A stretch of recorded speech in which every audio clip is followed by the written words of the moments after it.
નમસ્કાર, afternoon prime time સાથે હું છું તાનવી માલી। વાત કરી મહત્વપૂર્ણ સમાચારની તો એગ્રીકલ્ચર વેટનરી અભ્યાસક્રમમાં અનામતની માંગ કરાઈ છે તો ખેડૂત પુત્ર માટે 70% અનામતની માંગ કરાઈ છે। ભાજપ કિસાન મોરચા મહામંત્રીની આ માંગ છે।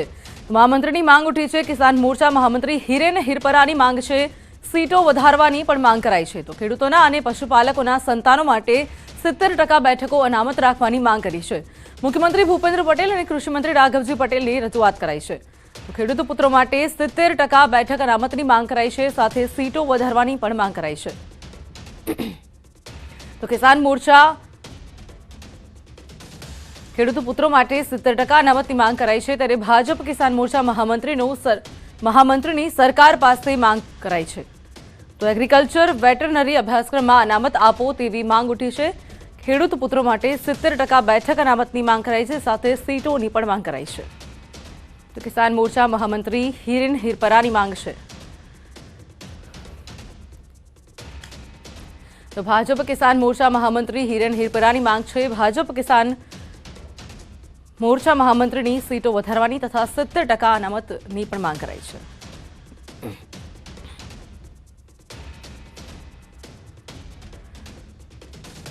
તો અમારી સાથે જોડાઈ ગયા છે જે માંગ કરી રહ્યા છે હિરેન હિરપરા, તેઓ જોડાઈ ગયા છે। વધુ વિગત મેળવી એમની પાસેથી। હિરેનભાઈ, અત્યારે હાલ આપ દ્વારા માંગ કરવામાં આવી રહી છે કે 70% સુધીની અનામત આપવામાં આવે ને સાથે સીટોની પણ માંગ કરાઈ રહી છે। જી નમસ્કાર। આ દેશના પ્રધાનમંત્રી આદરણીય નરેન્દ્રભાઈ મોદી ખેતી ખેડૂત અને ગામડું બેઠું થાય, ખેતી ખેડૂત અને પશુપાલન વ્યવસાય એ ખૂબ પ્રગતિના પંથે આગળ વધે એ માટેના પ્રયાસો કરી રહ્યા છે। એના અનુસંધાને રાજ્યના મુખ્યમંત્રી આદરણીય ભૂપેન્દ્રભાઈ પટેલ અને રાજ્યના કૃષિ મંત્રી આદરણીય રાઘવજીભાઈ પટેલના નેતૃત્વ હેઠળ પણ આ માટેના ખૂબ સારા પ્રયાસો થઈ રહ્યા છે। રાજ્યની અંદર ખેતી એ મુખ્ય વ્યવસાય છે અને બીજા નંબર ઉપર આવતો પશુપાલન વ્યવસાય છે, જે ગામડાઓ સાથે જોડાયેલા છે। આજે ખેડૂતના દીકરા હોય તો પણ ભલે અને પશુપાલકના દીકરાઓ હોય તો પણ ભલે, એ પોતાના વ્યવસાયથી મોઢું ફેરવી રહ્યા છે, ત્યારે એ બંને જે વ્યવસાય સાથે જોડાયેલા છે, ખેડૂત ખેતી સાથે 18 આલમના લોકો જોડાયા છે, પશુપાલન સાથે પણ 18 આલમના લોકો જોડાયા છે, ત્યારે આ બંનેના સંતાનોને વેટનરીના અભ્યાસક્રમ હોય તો પણ ભલે અને એગ્રીકલ્ચરના અભ્યાસક્રમો હોય તો પણ ભલે, આમાં એમને જો 70% જેટલી બેઠકો એમના માટે આરક્ષિત રાખવામાં આવે તો એમને એગ્રીકલ્ચરનું જ્ઞાન પણ મળે અને પશુપાલનનું પણ જ્ઞાન મળે અને એના હિસાબે ખેતી અને પશુપાલનના વ્યવસાય એ સમૃદ્ધ બની શકે, આગળ લઈ જઈ શકાય અને એમાં રોજગારીની નવી તકો પણ દેશ અને વિદેશની અંદર છે। ત્યારે મને એવું લાગ્યું કે આ બંને અભ્યાસક્રમોની અંદર જેમના જેનેટિકલ ગુણો છે, ખેતી સાથે જોડાયેલા ખેડૂતના દીકરાઓ હોય અને પશુપાલકના દીકરાઓ હોય, એમને પોતાના ધંધા વ્યવસાય અને રોજગારની પૂરી માહિતી હોય જ, પણ એને એજ્યુકેશન સાથે જોડવામાં આવે તો આ બંને ક્ષેત્રમાં ખૂબ મોટો ફાયદો મને દેખાયો। એટલા માટે મેં રાજ્ય સરકારનું ધ્યાન દોર્યું છે અને રજૂઆત કરી છે। ચોક્કસ હિરેનજી, તો અત્યારે આપણે રજૂઆત કરી છે તો શું લાગે છે સામેથી કોઈ પ્રતિસાદ આવ્યો છે કે કેમ? મેં રાજ્ય સરકારનું ધ્યાન દોર્યું છે।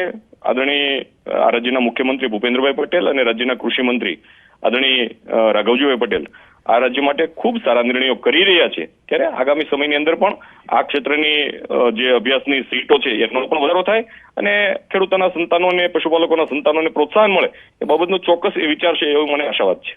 જી ચોક્કસ હિરેનભાઈ, અમારી સાથે જોડાયા બદલ આપનો આભાર। અત્યારે હાલ ખેડૂત પુત્રો માટે 70% બેઠક અનામતની માંગ કરાઈ છે, જેથી કરીને તમામ અત્યારે હાલ ખેડૂતો જે યુવા વર્ગ છે તે જે રીતે પહેલાના જમાનામાં ખેડૂતો ખેતી જાણતા હતા પરંતુ તેના વિશેનું એજ્યુકેશન ઓછું હતું, ત્યારે અત્યારે હાલ તમામ યુવા ધન છે તે ખેડૂતોની ખેતીની તમામ માહિતી પણ જાણી શકે તેને લઈને આ માંગ કરાઈ છે।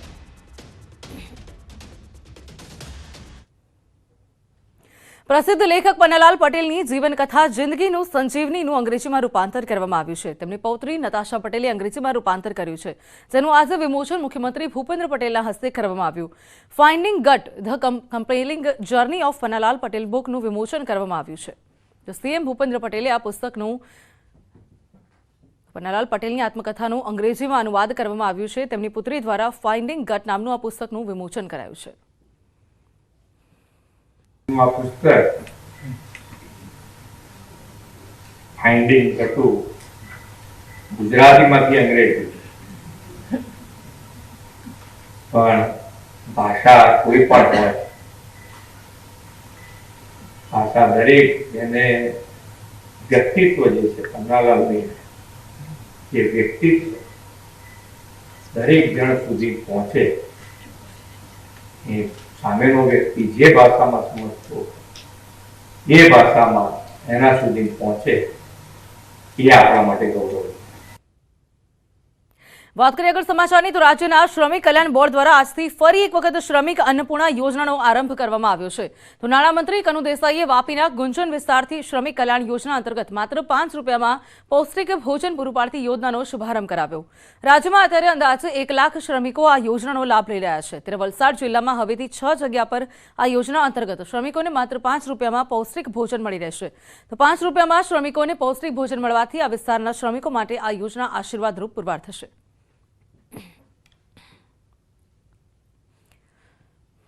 બાંધકામ શ્રમિકની સાથે કોઈ પણ શ્રમિક અને આ વિસ્તારમાં જે કોઈ પણ આ અન્નપૂર્ણા સ્ટોલ પર આવશે એને ચોક્કસ રીતે જમવાનું આપવામાં આવશે એવો નિર્ણય સરકારે કર્યો છે અને રોજના લગભગ 1 લાખ લોકો આનો લાભ લે એ રીતનું આયોજન કરવામાં આવ્યું છે અને આ રીતે બધી એજન્સીઓ નક્કી કરવામાં આવી છે અને એ બધી એજન્સીઓ ક્વોલિટી ગુણવત્તાવાળું સારું જમવાનું આપે એના માટે સરકાર પૂરેપૂરું ધ્યાન રાખશે. રોજગારી માટે લોકો અહીંયા સવારથી આવતા હોય છે તો એમને ઘરેથી બહુ સવારે વહેલા નીકળે તો એમને જે ટાઈમે સવારે 7-8 વાગે જે જમવાનું જોઈએ એ એમને અહીંયા મળી રહે એ પ્રમાણે ગુજરાત સરકારે આજે આ યોજના મૂકી છે એ બહુ સરાહનીય છે અને આ યોજના જે ઉદ્યોગના જે શ્રમિકો છે એમના માટે બી પણ આ ખુલ્લું મૂકેલું છે. ઉત્તર પ્રદેશમાં G20 અંતર્ગત 2 કાર્યક્રમો યોજાયા હતા, જેમાં કેન્દ્રીય મંત્રી સ્મૃતિ ઈરાનીએ જણાવ્યું હતું કે આ કાર્યક્રમમાં શિક્ષણના દૃષ્ટિકોણથી વિજ્ઞાન અને ગણિતમાં મહિલાઓને કેવી રીતે સશક્ત બનાવી શકાય અને સાથે મહિલા શિક્ષણ વિશે પણ વાત કરવામાં આવી. આર્ટિફિશિયલ ઇન્ટેલિજન્સ જેનો ઉલ્લેખ અમૃતકાળના બજેટમાં પણ કરવામાં આવ્યો છે તેની ચર્ચા પણ કરવામાં આવી. તો આ બધું જ પ્રધાનમંત્રી નરેન્દ્ર મોદીના કારણે શક્ય બન્યું છે. તો કુવૈતમાં રસીકરણ હોય કે પછી ટેકનોલોજીમાં સરકાર જે રીતે આગળ વધી રહી છે તે રીતે हाल भारत विश्व માટે એક ઉદાહરણ બનીને ઊભું છે.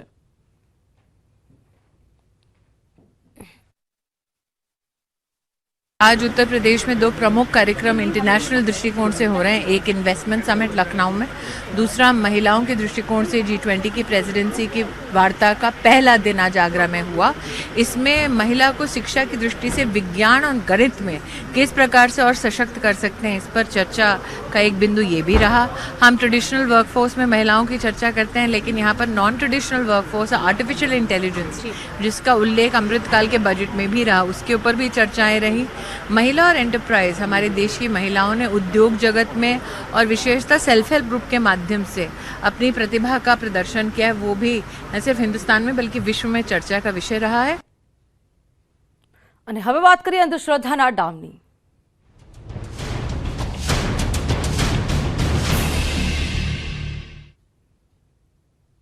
આધુનિક યુગમાં અંધશ્રદ્ધાનો વધુ એક કિસ્સો સામે આવ્યો છે. ત્યારે સારવારના નામે બાળકીને શરીર પર ડામ આપ્યા છે. પોરબંદરના વખરડા ગામે ઘટના બની છે કે જ્યાં પરિવાર બાળકીને સારવાર માટે ભુવા પાસે લઈ ગયો છે. તો 2 માસની બાળકીને સારવારના નામે ડામ આપ્યા છે. ત્યારે કફની સારવાર માટે ભુવાએ ડામ આપ્યા. લોખંડના સળિયા વડે બાળકીને છાતી પર ડામ આપ્યા છે. તો હાલ બાળકી પોરબંદરની સિવિલ હોસ્પિટલમાં સારવાર હેઠળ છે. બાળકીની તબિયત લથડતા બાદમાં તેને સારવાર માટે હોસ્પિટલ ખસેડાઈ હતી. ઓક્સિજન ટકાવારી 60-65% જ હતી અને એની તપાસ કરી ત્યારે અમને ખબર પડી કે છાતી ઉપર દાઝેલાના નિશાન હતા. પૂછપરછ કરતાં જાણવા મળ્યું કે બાળકને 2-3 દિવસથી તકલીફ હતી અને ડામ દેવડાવેલા હતા. ભુવા પાસે જઈ અને બાળકને છાતી ઉપર ડામ દેવડાવેલા હતા, જેના લીધે બાળકની તકલીફ વધી ગઈ હતી અને બાળકને છાતી પર દાઝી તો ગયું અને સાથે સાથે શ્વાસની તકલીફ પણ વધી ગઈ હતી અને પછી બાળકને બહુ ગંભીર સ્થિતિમાં અહીંયા લાવવામાં આવેલું. તો કફની સારવાર માટે બાળકીને ભુવા પાસે લઈ જવામાં આવી હતી અને ભુવાએ ત્યાં છાતી પર એને ડામ આપ્યા હતા.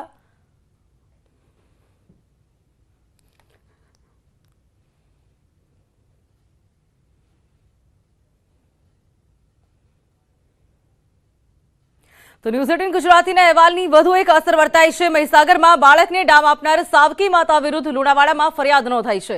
તો 7 વર્ષના બાળકને સાવકી માતાએ ગરમ ચીપિયા વડે ડામ આપતા મહિલા વિરુદ્ધ પતિએ ફરિયાદ નોંધાવી હતી.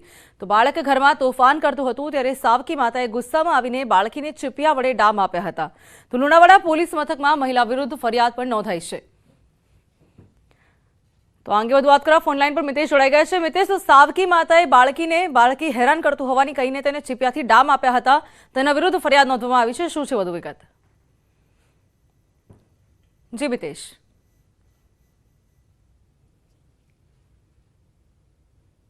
તો બાળકને ડામ આપનાર મહિલા વિરુદ્ધ ફરિયાદ નોંધાઈ છે. ત્યારે ન્યૂઝ 18ના અહેવાલની ફરી એકવાર અસર વર્તાઈ છે. 7 વર્ષના બાળકને સાવકી માતાએ ડામ આપ્યા હતા, તેના વિરુદ્ધ પોલીસમાં ફરિયાદ નોંધાઈ છે. તો તેના પતિએ જ પત્નીના વિરુદ્ધ પોલીસમાં ફરિયાદ નોંધાઈ છે. તો સાવકી માતાએ જ પોતાની બાળકીને ડામ આપ્યા હતા શરીર પર, એવું કહીને કે બાળકી હેરાન કરી રહી છે. તો આ સાવકી માતા વિરુદ્ધ તેના પતિએ પોલીસ ફરિયાદ નોંધાવી છે. લુણાવાડા પોલીસ સ્ટેશનમાં આ ફરિયાદ નોંધવામાં આવી છે. 7 વર્ષના બાળકને સાવકી માતાએ ડામ આપ્યા હતા, ત્યારે પતિએ પોતાની પત્ની વિરુદ્ધ ફરિયાદ નોંધાવી છે.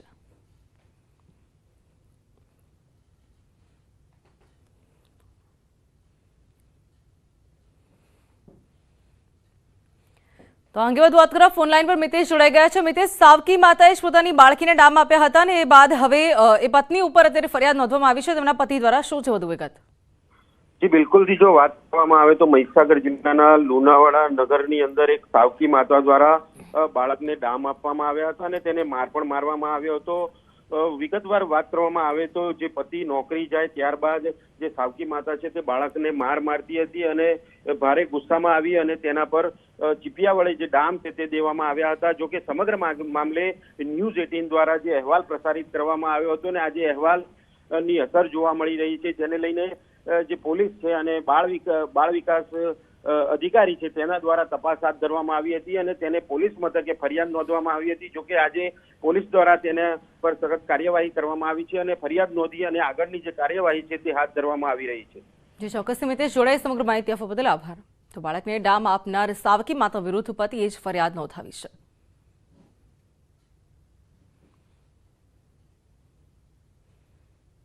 વાત કરીએ આગળ તો વાપી નજીકના એક ખુલ્લા મેદાનમાંથી નવજાત શિશુ મળી આવ્યો છે. તો આ નવજાત શિશુના મૃતદેહને તેની માતા ફેંકીને ફરાર થઈ હોવાની આશંકા વ્યક્ત કરાઈ છે. ત્યારે ગામના ઉપસરપંચ દ્વારા પોલીસને જાણ કરવામાં આવી હતી. ત્યારે પોલીસે નવજાત શિશુનો કબજો લઈને વધુ તપાસ હાથ ધરી છે.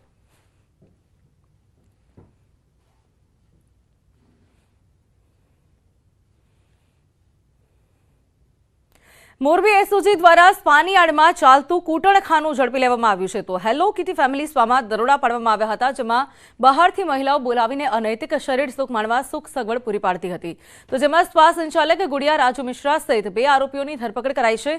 ત્યારે પોલીસે મોબાઈલ અને રોકડ મળીને કુલ 14,350 મુદ્દામાલ જપ્ત કર્યો છે. સાથે વધુ તપાસ પણ હાથ ધરાઈ છે.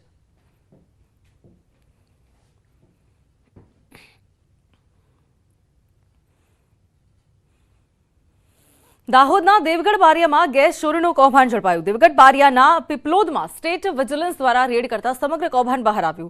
આ ટેમ્પામાં મૂકેલું નાનું ટેન્કર તેમજ 3 મોટા ટેન્કર ઝડપી પાડ્યા છે. તો મોટા ટેન્કરોમાંથી ગેસ નાના ટેન્કરમાં રિફિલ કરવામાં આવતો હતો. આ સમગ્ર કાર્યવાહી દરમિયાન 80 લાખનો મુદ્દામાલ સાથે 5 આરોપીઓની ધરપકડ કરાઈ છે. જ્યારે અન્ય 4 આરોપી ફરાર છે, તેઓની પણ શોધખોળ હાથ ધરાઈ છે. ટીમ દ્વારા આ જગ્યાએ રેડ કરતા ત્યાં સ્થળ પર 5 ઇસમો મળી આવેલ જે આ પ્રવૃત્તિની અંદર સંડોવાયેલા હતા. તે સંદર્ભે એસએમસીના પીએસઆઈ શ્રીએ ફરિયાદ આપેલી. ફરિયાદમાં કુલ 5 આરોપી સ્થળ પર પકડાયેલા છે તેમજ બીજા 4 આરોપીઓ નાસ્તા ફરતા બતાવેલા છે. આ ગુનાના કામે ટોટલ 3 ટેન્કર પ્લસ એક નાનું ટેન્કર એમ 4 ટેન્કરનો મળીને કુલ 80 લાખનો મુદ્દામાલ જપ્ત કરવામાં આવેલ છે. વાત કરીને મહત્વના સમાચાર કચ્છથી. કચ્છમાં કંડલા પોર્ટ પર હડતાળનો મામલો સામે આવ્યો છે. સમજાવટ બાદ પણ હડતાળ પૂર્ણ નથી કરાઈ. તો હડતાળ પૂર્ણ કરવામાં આવી છે, ત્યારે લોડિંગ અને અનલોડિંગની કામગીરી પણ શરૂ કરાઈ છે. તમામ 12 માંગો સ્વીકારાઈ છે. તો 2 દિવસથી પોર્ટ પર કામ બંધ હતું. તો 2 દિવસથી આ કામ બંધ હતું, ત્યારે હવે હડતાળને સમેટી લેવાઈ છે. સમજાવટ બાદ હડતાળ પૂર્ણ કરાઈ છે. લોડિંગ અને અનલોડિંગનો આ કામગીરી શરૂ કરાઈ હતી. તો અંગે વધુ વાત કરવા ફોનલાઈન પર મેહુલ જોડાઈ ગયા છે. મેહુલ, કચ્છમાં 2 દિવસથી હડતાળ ચાલી રહી હતી, જેને હવે સમેટી લેવાઈ છે. સમજાવટ બાદ શું છે વધુ વિગત? જી ચોક્કસથી વાત કરીએ તો કંડલા પોર્ટ પર છેલ્લા 2 દિવસથી હડતાળ હતી, જે હવે સમેટાઈ લેવાઈ છે. 2 દિવસથી જે પોર્ટનું ઓપરેશન બંધ હતું તે હવે શરૂ કરી દેવામાં આવ્યું છે. ચોક્કસથી વાત કરીએ તો હડતાળ પૂર્ણ કરી દેતા લોડિંગ અનલોડિંગ શરૂ કરી દેવામાં આવ્યું છે. જેઓ 12 મુદ્દાઓ હતા તમામ તેમની માંગણી સંતોષાઈ હતી, તેના કારણે છે તે હડતાળ છે તે સમેટાઈ લેવાઈ છે. જી ચોક્કસથી મેહુલ, જોડાઈ સમગ્ર માહિતી આપવા બદલ આપનો આભાર. તો 12 દિવસથી 12 જે માંગો હતી એ 12 માંગો સ્વીકારવામાં આવી છે અને હડતાળ સમેટી લેવાઈ છે.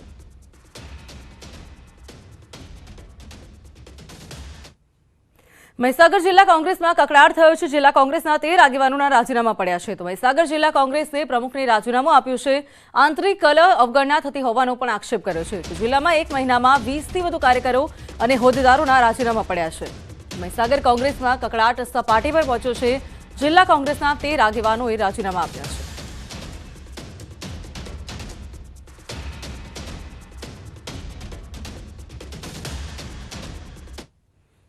જામનગર મનપા દ્વારા વર્ષ 2014માં શિવશક્તિ સોસાયટીને કોર્પોરેશન વિસ્તાર સામેલ કરવામાં આવે છે. તો આ વિસ્તારના લોકો છેલ્લા ઘણા સમયથી વેરાઓ ભરવામાં આવી રહ્યા છે, છતાં પણ લોકો પ્રાથમિક સુવિધાઓથી વંચિત છે. સ્થાનિક લોકો પ્રાથમિક સુવિધાઓ જેવી કે રોડ, ગટર, સ્ટ્રીટ લાઇટ, ગંદકી સહિતના પ્રશ્નો લઈને ઝઝૂમી રહ્યા છે. એક તરફ મહાનગરપાલિકા દ્વારા વેરાઓ વધારવામાં આવી રહ્યા છે, પરંતુ પ્રશ્નોનું નિરાકરણ નથી કરાઈ રહ્યું.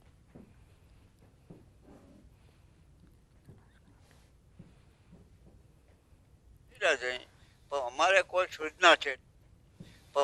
કોઈ સૂચના છે નહીં, નથી ગટર, નથી કોઈ લાઇટ, કોઈ જાતની સગવડ તો નથી. અમે આ કોર્પોરેશનમાં ભર્યા છે, જેથી અમને વેરો એટલો આવે છે અને અમે વેરો ભરી છીએ, તોય છતાંય અમને કાંઈ સુવિધા મળી નથી.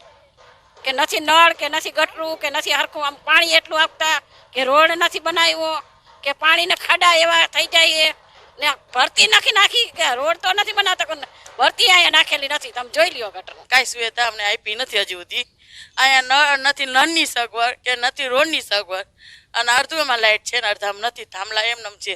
કીધું નામ ગારા કીચડ ચોમાહામાં તો હોય જ છે, નથી લાઇટું, નથી ચોમાહાના ગારા ટપીને કેમ જાય છે, કોઈ કાંઈ કરતા જ નથી ને વેરાય ભરીએ છે આવે તો.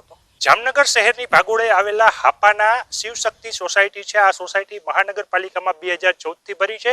અહીંના લોકો વેરાઓ પણ ભરે છે, છતાં એમને સુવિધા નથી મળી રહી. વિકાસથી આ લોકો વંચિત છે. જે પ્રકારના દ્રશ્યો આપ જોઈ રહ્યા છો, વેરાપોચ સાથે ઉભેલા લોકો છે તે વિકાસની માગણી કરી રહ્યા છે. રોડ રસ્તા અને પ્રાથમિક સુવિધાઓ નથી તેવા દ્રશ્યો છે તે અહીં સામે આવી રહ્યા છે. જે પ્રકારના દ્રશ્યો આપ જોઈ રહ્યા છો, અહીં ઠેર ઠેર ગંદકીના ગંજ જોવા મળી રહ્યા છે. બીજી તરફ રોડ રસ્તા છે, રોડ રસ્તા પણ નથી. ત્યારે આ લોકો એવું ઈચ્છી રહ્યા છે કે ક્યારે વિકાસ મળશે. જે પ્રકારની વાત કરવામાં આવે, સ્થાનિક લોકો છે એ પાણીની સમસ્યા ઉપરાંત રોડ રસ્તાની જે પ્રાથમિક સુવિધાઓ છે તે સુવિધાઓથી વંચિત છે. ત્યારે વિકાસથી વંચિત આ જે 2014માં ભળેલા જે વિસ્તાર છે, વિસ્તારને અન્યાય થઈ રહ્યો તેવું કહી રહ્યા છે. એક તરફ વેરાઓ વધી રહ્યા છે, પરંતુ વિકાસ નથી અહીં પહોંચ્યો. ત્યારે વિકાસ ક્યારે પહોંચે છે તે જોવું રહ્યું. કિંજલ કારસરિયા, ન્યૂઝ 18 ગુજરાતી, જામનગર. અને હવે વાત કરીએ દૂધિયા રાજકારણની.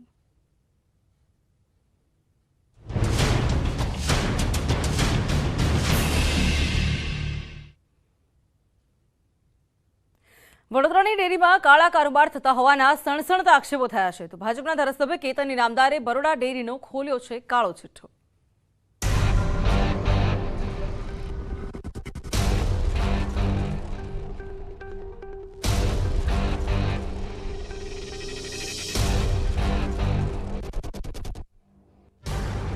બરોડા ડેરીમાં ભ્રષ્ટાચારનો ઉભરો. બરોડા ડેરીના વહીવટમાં ગેરરીતિની રાવને લઈ વખતો વખત ડેરી ચર્ચામાં આવે છે.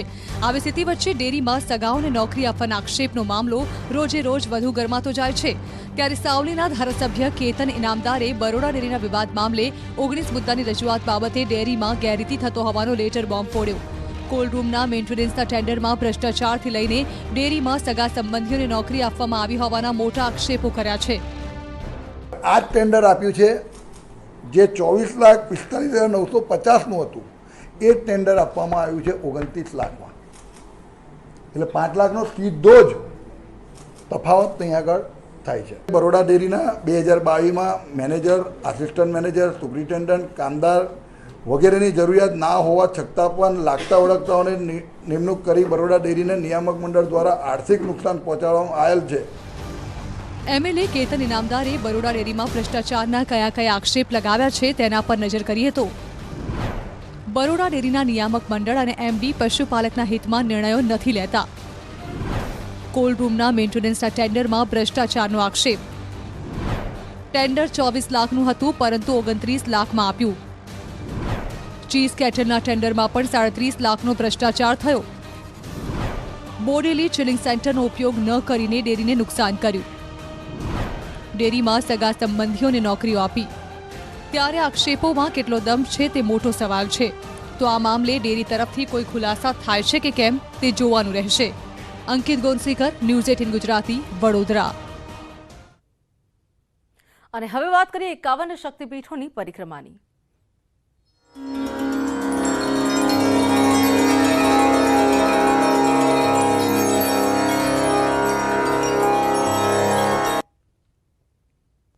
અંબાજી ખાતે 51 શક્તિપીઠ પરિક્રમા મહોત્સવનો આજથી પ્રારંભ થયો છે, જેમાં મોટી સંખ્યામાં ઉમટી રહ્યા છે શ્રદ્ધાળુઓ. પરિક્રમા મહોત્સવ 5 દિવસ સુધી ચાલશે. 51 શક્તિપીઠ પરિક્રમા મહોત્સવમાં તમામ દિવસે શક્તિપીઠના સંકુલોમાં શક્તિ યજ્ઞ, ભજન મંડળીઓ દ્વારા સત્સંગ, ગબ્બર તળેટી ખાતે જાણીતા કલાકારોનું સાંસ્કૃતિક કાર્યક્રમો યોજાશે. તેમજ દરરોજ સાંજે 7 વાગે ગબ્બર ટોચ તેમજ પરિક્રમાના તમામ મંદિરોમાં એકસાથે આરતી અને લાઇટ એન્ડ સાઉન્ડ શો પણ આયોજન કરાયું છે. તો આજે મૂર્તિઓની પ્રક્ષાલન વિધિ, શોભાયાત્રા, શક્તિપીઠના મંદિરોમાં જ્યોત અર્પણ અને માતાજીની મૂર્તિનો મહાઅભિષેકનો કાર્યક્રમ પણ યોજાશે. તો આવતીકાલે વાત કરીએ તો આવતીકાલે દરેક શક્તિપીઠના મંદિર ખાતે ધજા અર્પણ કાર્યક્રમ, આનંદ ગરબા, અખંડ ધૂન અને માતાજીની પાદુકા યાત્રા પણ યોજવામાં આવશે. આ ઉપરાંત 14મી ફેબ્રુઆરીના રોજ 51 શક્તિપીઠ દર્શન પરિક્રમામાં ચામર યાત્રા તથા ગબ્બર ટોચ ખાતે રાત્રે 12 વાગે મહાઆરતી પણ યોજાશે. તો 15મી ફેબ્રુઆરીના રોજ 51 શક્તિપીઠ દર્શન પરિક્રમામાં પાલખી યાત્રા અને 16મી ફેબ્રુઆરીના રોજ આનંદ ગરબા તથા અખંડ ધૂન, પૂર્ણાહુતિ તેમજ પાલખી યાત્રા અને પરિક્રમા ઉત્સવના દાતાઓ તથા યજ્ઞના યજમાનો, બ્રાહ્મણો તેમજ વિશેષ આમંત્રિતોનું સન્માન પણ કરાશે. આ મહોત્સવને લઈને સરકાર પરિક્રમા માટે એસટી ભાડામાં 50% રાહત પણ આપી રહી છે, જેનો લાભ લેવા માટે યાત્રાળુ આધાર કાર્ડની ઝેરોક્ષ આપવાની રહેશે. આજથી 16 ફેબ્રુઆરી સુધી આ લાભ બનાસકાંઠાના, સાબરકાંઠા તથા પાટણ, મહેસાણા, અરવલ્લી, ગાંધીનગર અને અમદાવાદ જિલ્લાના શ્રદ્ધાળુઓને જ મળશે.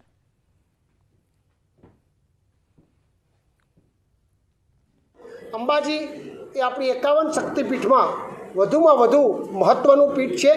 આપણે સૌ જાણીએ છીએ કે અહીં આગળ માતાજીનું જે હૃદયનું સ્થાન છે એ અહીંયા આગળ હતું. એના કારણે અંબાજીની મહત્ત્વતા છે. આજે 1.25 કરોડથી વધારે લોકો અહીંયા આગળ આવે છે. એ નિમિત્તે લોકો 51 શક્તિપીઠ એકી સાથે દર્શન કરી શકે એના માટે ગુજરાત સરકારે આજે એક જ જન્મમાં એક જ દિવસે 51 શક્તિપીઠ થાય એના માટેની વ્યવસ્થા કરી છે. એ આપણા માટે સૌ આનંદની વાત છે. અંબાજીના ગબ્બર ગો ખાતે જે રીતે 51 શક્તિપીઠનો 9મા પાટોત્સવ મહોત્સવનો પ્રારંભ થયો છે અને ગબ્બર પરિક્રમા 51 શક્તિપીઠની જે પ્રારંભ કરાય છે, રાજ્યના કેબિનેટ પ્રધાને કે જે રીતે દીપ પ્રગટાવી અને જે યાત્રાનો પ્રારંભ કરે છે, તેમાં બધા છે મોટી સંખ્યામાં, હજારોની સંખ્યામાં જે યાત્રિકો છે, સાધુ સંતો છે, આ યાત્રા માટે ઉમટી પડ્યા છે અને હાલ તબક્કે જે મોટી સંખ્યામાં શ્રદ્ધાળુઓ છે લાલ ધજા પતાકાઓ લઈ અને ગબ્બર પરિક્રમા માટે 51 શક્તિપીઠ મંદિરોની પરિક્રમા માટે નીકળી રહ્યા છે. અને ચોક્કસપણે બતાવીશ કે આ યાત્રામાં જે છે, જે ચામર યાત્રા છે, પાલખી યાત્રા છે, તેમાં અખંડ જ્યોત યાત્રાનો કરાયો છે અને આ જે છે 5 દિવસ ચાલશે. અને ચોક્કસપણે એટલું બધા કે યાત્રિકો જે અંબાજી દર્શને આવે છે એ તમામ યાત્રિકો માટે નિઃશુલ્ક દર્શન એસટી વાહન વ્યવહારની વ્યવસ્થા કરવામાં આવી છે, જેનો તમામ ખર્ચ સરકાર અને સ્વૈચ્છિક સંસ્થા ઉઠાવી રહી છે. મહેન્દ્ર અગ્રવાલની જેટીન ગુજરાતી, ગબ્બર. તો પીએમ મોદી આજે આપશે દેશની મોટી ભેટ. દેશના મોટા પ્રોજેક્ટ દિલ્હી મુંબઈ એક્સપ્રેસ વેના ફેઝ 1નું પ્રધાનમંત્રી મોદી ઉદઘાટન કરશે. તો લગભગ 1386 કિલોમીટર લાંબો એક્સપ્રેસ વે દિલ્હી અને મુંબઈને જોડશે. સાથે મુસાફરના સમય લગભગ 12 કલાક જેટલો ઘટાડી નાખશે. તો દિલ્હી મુંબઈ એક્સપ્રેસ વે શરૂ થયા બાદ અનેક શહેરો વચ્ચેનું અંતર પણ ઘટી જશે. આ એક્સપ્રેસ વેના રસ્તામાં અનેક મોટા શહેરો પણ આવે છે, જેમાં ગુજરાતના શહેરોને પણ ફાયદો થવાનો છે. તો આ પ્રોજેક્ટ માટે 5 રાજ્યો એટલે કે દિલ્હી, હરિયાણા, રાજસ્થાન, ગુજરાત અને મહારાષ્ટ્રમાંથી 15,000 હેક્ટર જમીનનું સંપાદન કરાયું છે. આ એક્સપ્રેસ વેનો ડ્રોન વિડીયો કેન્દ્રીય મંત્રી નીતિન ગડકરીએ પણ શેર કર્યો છે. તો હવે દિલ્હી અને જયપુર વચ્ચેનો પ્રવાસનો સમય ઘટીને 3.5 કલાકનો થઈ જશે. આ એક્સપ્રેસ વેમાં પર મુસાફરોને અનુભવને સારો બનાવવા માટે રસ્તામાં 94 સાઇટ સીન અને સુવિધાઓ પણ ઉપલબ્ધ કરાઈ છે. તો એક્સપ્રેસ વે પર 40થી વધુ મુખ્ય ઇન્ટરચેન્જ પણ હશે, જે કોટા, ઇન્દોર, જયપુર, ભોપાલ, વડોદરા અને સુરતની કનેક્ટિવિટી સુધારશે. આ ઉપરાંત Delhi Mumbai expressway 8 lane express નિયંત્રિત ગ્રીનફિલ્ડ એક્સપ્રેસ વે પણ હશે, જેને ભવિષ્યમાં 12 લેન સુધી વિસ્તૃત પણ કરી શકાશે. દિલ્હી મુંબઈ એક્સપ્રેસ વેથી દિલ્હી અને મુંબઈ વચ્ચેનું અંતર 180 કિલોમીટર જેટલું ઘટી જશે. તો અગાઉ આ અંતર 1424 કિલોમીટર હતું, જે હાઈવે ખુલ્યા બાદ ઘટીને 1242 કિલોમીટર થઈ જશે. આ એક્સપ્રેસ વે એશિયાનો પ્રથમ અને વિશ્વનો બીજો એક્સપ્રેસ વે છે, જ્યાં વન્યજીવો માટે ઓવરપાસની સુવિધા પણ અપાઈ છે.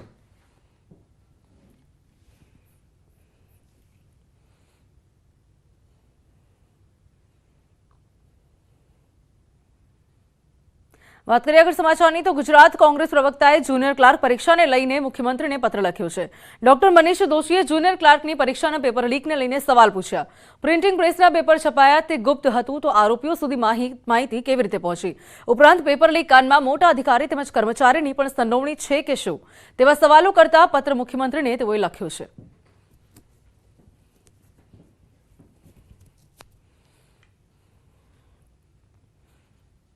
આગળ મહત્વના સમાચાર મોરબીથી. મોરબીમાં કિશોરના અપહરણના કેસનો સુખદ ઉકેલ થયો છે. મોરબી એલસીબી પોલીસે કિશોરને શોધી કાઢ્યો છે. તો કિશોર કચ્છના ભચાઉથી હેમખેમ મળી આવ્યો છે. 2 દિવસ પહેલા નોંધાઈ હતી આ ફરિયાદ કે જ્યાં કિશોર પોતે જ બસમાં બેસીને ભચાઉ પહોંચ્યો હોવાનું જણાવ્યું હતું. તો કિશોર મળી આવ્યો છે. 2 દિવસ પહેલા ફરિયાદ નોંધાઈ હતી ત્યારે કિશોર મળી આવ્યો છે. પોલીસની સારી કામગીરી સામે આવી રહી છે. મોરબીમાં કિશોરના અપહરણના કેસનો સુખદ ઉકેલ આવ્યો છે. મોરબી એલસીબી પોલીસે કિશોરને શોધી કાઢ્યો છે ત્યારે કિશોર સ્વેચ્છાએ બસમાં બેઠો હતો તેવું કિશોરે જણાવ્યું છે.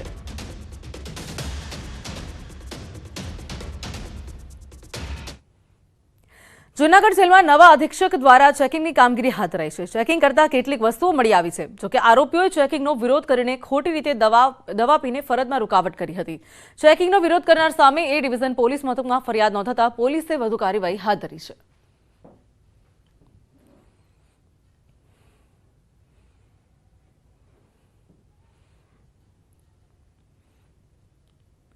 સુરતના ચોક બજારમાં સિલ્ક પેલેસ બિલ્ડિંગમાંથી સ્લેબના પોપડા અચાનક પડતા અફરાતફરી સર્જાઈ હતી. સ્લેબના પોપડા જાહેર રસ્તા પર પડતા 2 મોપેડ ગાડીઓને કચરઘાણ નીકળી ગયો છે, જેમાં સદનસીબે 2 વ્યક્તિ ઘાયલ થતા બચ્યા છે.